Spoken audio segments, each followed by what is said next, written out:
I'm Nisichawayasihk Cree Nation. Welcome to APTN National News. Thank you for joining us. The Ontario Provincial Police are investigating a recent death in a First Nation in northwestern Ontario. According to the OPP, last Thursday, just after midnight, police were called to an area on McMurray Road in Lac Seul First Nation. When they arrived, they found one person deceased. Police have since deemed the death as suspicious. The OPP have not provided a name, age, or sex of the person, but did say a post-mortem examination will be conducted in Toronto. The investigation continues this week. If anyone has information on this death, you are asked to contact the OPP. Lac Seul First Nation is located 56 kilometers northeast of Dryden, Ontario. For the second time in less than a month, the Nisichawayasihk Cree Nation in northern Manitoba has been evacuated due to wildfires in the area. A precautionary evacuation for about 300 high-priority community members was issued on Saturday. Then, a full evacuation order was issued on Sunday after air quality got worse and the possibility that wildfires could close Highway 391, the only road in and out of Nisichawayasihk to Thompson, Manitoba. As of Monday, more than 3,000 people are now evacuating, with many having to stay at the RBC Convention Centre in Winnipeg. At least 2 wildfires are burning north of Nisichawayasihk, with one of those fires now 46,000 hectares in size. In a statement, Nisichawayasihk Chief Angela Lavasser said, "As we continue this evacuation together, we ask every parent, grandparent, guardian, and caregiver to please keep a close eye on your children." Nisichawayasihk, also known as Nelson House, is located about 660 kilometers northwest of Winnipeg. Last week, Virtual Health Hub and Can Health Network announced a partnership to bring healthcare to northern Saskatchewan using Canadian-made technology. The new technology aims to bridge the gap in access to healthcare in the north. APTN video journalist Rachel May has more. There'll be opportunities now for the medical professionals, doctors, nurses, lab techs, and so on and so forth, to be able to help with prognoses and to help address some of the healthcare from even the remote areas of our province. Secretary of State for Rural Development Buckley Belanger says new technology coming to northern Saskatchewan will give residents access to healthcare in their own communities by helping health professionals reach communities they couldn't before. So these are tools meant to assist them, and so they can make their prognosis and understand the patient's needs better, quicker. And that's the whole effort here. Dr. Ivar Mendez is director of Virtual Health Hub, one of the companies using technology to bring the North and South closer together. He says medicine now offers better options for patients who can't see a doctor in person. AI, robotics, improving telecommunications, and the shift since the pandemic, both the provider and the patient, that virtual care is a way of delivering healthcare. Currently, the Virtual Health Hub operates out of Saskatoon, but through a partnership, a new virtual health center is set to open on Whitecap Dakota First Nation in February 2027, providing space for doctors, nurses, technologists, and more.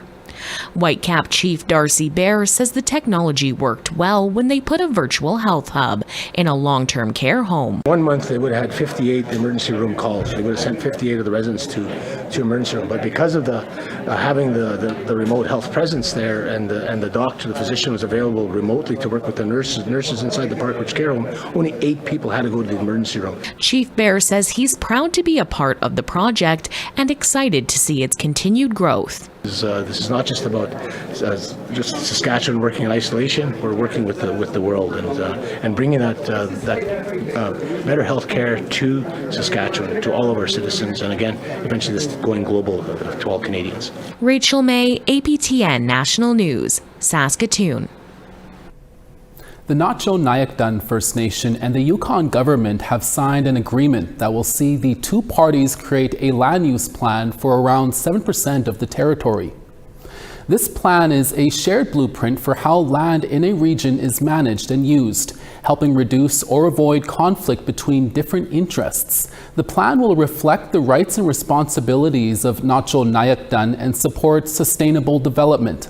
The proposed planning region's boundaries fall entirely within the First Nations traditional territory, covering 35,000 kilometers. The MOU marks the fourth land use plan to be initiated under Chapter 11 of the territory's umbrella final agreement. The Mohawk Council of Kanesatake general election was postponed this weekend. The community was notified the day before the election was set to take place, generating some negative reactions online. Under their custom electoral code, the current council mandates have been extended for up to another 6 months. Graham Drew is the chief electoral officer for the election. He told APTN News the period to carry out a rescheduled election can take up to 6 months. He says this process will include inviting community members to give feedback on flaws with the current electoral code. Drew says the decision to postpone the election came from multiple issues contributing to what he called an unworkable election. One of the issues was that 3 candidates running for office had criminal records. I received 19 affidavits at the time of deadline, and I reviewed those. And 3 of the nominees, the applicants, had prior criminal convictions according to court records. And so it appeared that they had falsified their information on the nomination form, because I states very specifically, like we literally copy and paste the eligibility criteria from the code into the nomination forms. In this case, there was 3 individuals that it turned out they said that they didn't have any prior criminal records. A chief, an elder, and a First Nation artist in BC have all been recognized with the province of BC's highest honor. We'll tell you who when we come back. Stay with us.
Welcome back. British Columbia is recognizing 3 Indigenous leaders this week among the 15 people who have been appointed to the Order of BC.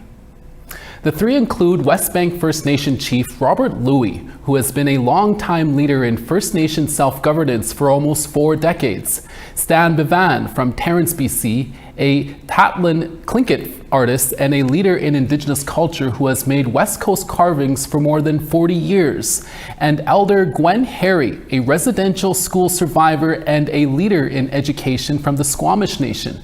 The order was established in 1989 and recognizes people who have made extraordinary contributions to BC, and it is considered the highest form of recognition from the province. The 15 people will be inducted into the order at a ceremony in Victoria in September. Congratulations to all the recipients.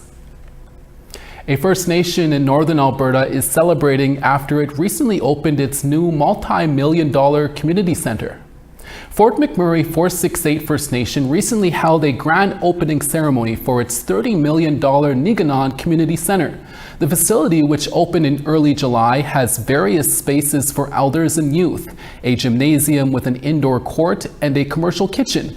Local leadership says they will use the building for various community events like meetings and recreation, and they hope the building will be the beginning of many more construction projects in the First Nation. Niganon means our place in the Cree language, and the building was funded entirely by the Fort McMurray 468 First Nation.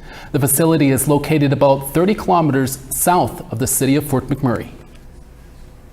Moving to the East Coast, in downtown Halifax, the Mi'kmaq Native Friendship Centre held a sprouting ceremony to mark the beginning of construction of the centre's future home. As APTN's Angel Moore reports, it's been a years-long wait for a much-needed building.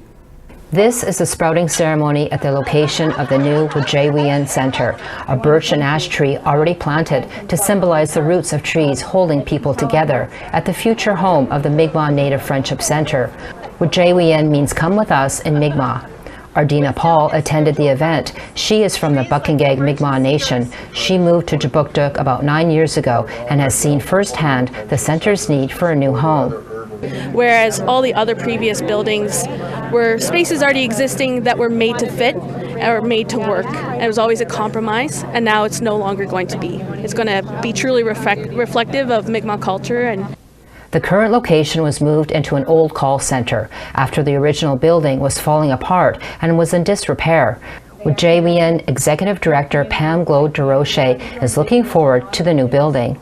The reality is you know, we're in a space right now that is not fit for us. It's working, and we're thankful for it, but this actually means that we will have our own space, that we see ourselves in it, and it belongs to us, and it's going to work for us. And it's going to not just work for my own community, but the broader community as well. About 60 community members, politicians, and delegates attended the sprouting ceremony, including Assembly of First Nations Regional Chief Andrea Paul. She says Wujaywiyan supports people on and off reserve. And also to know that when I have someone from, a community that is in need of help, they're there. You make that connection with the Friendship Center, and they just all kind of gather together and figure all that out. But they also come into community to do support too. And so they keep that connection going. The 10,000 square meter center will include a health center, education department, birthing unit, and an outdoor gathering space for ceremony, providing over 70 programs to over 8,000 Indigenous people. You get to come in and sit down and have tea if you want with an elder, and it's just that it's a real community. So, it's seen differently by different people, but I would say the Friendship Center has been doing reconciliation work long before the TRC, and we'll continue to do that work, and we'll continue to do it in a really good way. The Indigenous-led cultural and community hub is designed by and for the community. Ardina says is needed after receiving support as a university student 9 years ago. Today, she is still part of the community. I think the impact on having a new building, it's not only a space for the Indigenous community of Halifax to gather, it will be not just a building, but somewhere that you can see yourself in. The Wujaywiyan Center is estimated to cost over $68 million, but $15 million still needs to be fundraised. It is expected to open in the summer of 2027. Angel Moore, APTN National News, Kjipuktuk, also known as Halifax. Now to a story in the U.S. A 6-year-old boy is speaking out after his scary encounter with an octopus at an aquarium in Texas. Felt like my mom and the octopus were playing tug-of-war with my arm. Leo Taryn recently went to the aquarium where a giant Pacific octopus lives in a touch tank. And when he touched it, the octopus's tentacles suddenly wrapped tightly around his arm. His mom struggled to pull her son's arm away, but it took 3 employees around 5 minutes to pry it off of the boy. The sea creature left numerous suction cup marks on his arm. The aquarium has not commented on the incident. Leo's mother, Brittany Taryn, has since called for the aquarium to take more responsibility and says an octopus shouldn't be inside a touch tank with unsupervised staff. We now want to give you the results of last week's web poll questions. Last week, our first question was, has Indigenous Services Canada become too narrow in its interpretation of Jordan's principle? 51% said yes, 33% said no, and 16% were unsure. Our second question was, do you think Canada is truly making progress on reconciliation? 43% said yes, 42% said no, and 15% were unsure. And our last question was, Prime Minister Mark Carney has now been in office for 3 months. Do you approve of the job he is doing so far? 30% said yes, 43% said no, and 27% were unsure. Thank you for taking the time to cast your vote. Check out our website at aptnnews.ca to see our new poll questions this week to have your say. Singer-songwriter and First Nation artist Francis Baptiste from Osoyoos Indian Band in BC is up next. Stay with us.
Miigwech for staying with us. St. John's 21 and sunny there. Charlottetown 22. 15 in Cartwright. Happy Valley Goose Bay 20. Saint Jovite 20, Quebec City 20 and sun. Toronto 25, Windsor smoky and 24. Sioux Lookout smoky there at 21, Big Trout Lake 16. 24 in Thompson, Churchill partly cloudy and 23. Sunny in Winnipeg at 22, Gimli 21. 19 in Regina and rain there, smoky and Swift Current at 17. 20 in La Ronge and sunny there, smoky in Uranium City at 16. Sun in Fort McMurray at 30, high level 25. Sun's out in Lethbridge and 28, Medicine Hat 29. 16 in Tofino, Penticton 22. 18 in Prince George and rain there, Prince Rupert 13. 24 in Whitehorse and sunny there, Mayo 20. 26 in Fort Simpson, Yellowknife, sun and 17. Sax Harbor, rain and 2, Pawlatuck 7 and sunny there. Chesterfield 23, Baker Lake 14. And Agulik 3, Arctic Bay 2. Born and raised on the Osoyoos Indian Band Reservation in British Columbia, Francis Baptiste has spent the last 20 years in East Vancouver, where he has lived experience of addiction, fatherhood, poverty, and healing have become the raw material for his music. The singer-songwriter is out with a new song ahead of the release of a new album this fall. Here to talk about it all is Francis Baptiste with our Dennis Ward. Francis, thanks for joining us and congrats on the recent single. Can you tell us about the inspiration for Aspirin for the Soul? Yeah, for me, it's a song about addiction and addiction recovery and redemption. You know, I've been an addict my entire life, and I'm 41 years old now, and I feel like I'm finally, for the first time since I was a teenager, kind of getting a handle on my addictions and starting to kind of understand the work that it takes, that recovery takes. And that's what the song's about. The song's about growing up in a place and in a time where the only way anyone really taught me how to deal with my traumas was through substances and through alcohol. And growing up and realizing like there's got to be a better way to deal with your emotions and to deal with the hardships you go through. And you have to kind of rewire your brain to figure out like a proper way to cope with these things without turning to numbing your feelings or your mind. You're very upfront with those struggles. How have they fed into the music that you make? I try to be as honest as possible, like partly because I think powerful music is really about sharing experiences, and it's the only way that anyone's truly going to connect with anything I create is if I allow myself to be vulnerable and open myself up for my own true experiences. And hopefully somebody else out there who's struggling with addiction or struggling with being a single father or living under the poverty line, or even just another struggling musician, hopefully someone will hear these lyrics and these messages or just hear my story and relate to it. And even if you can't relate to it, the whole point of art is to kind of like allow people into your world in hopes of building bridges and building understandings between different groups.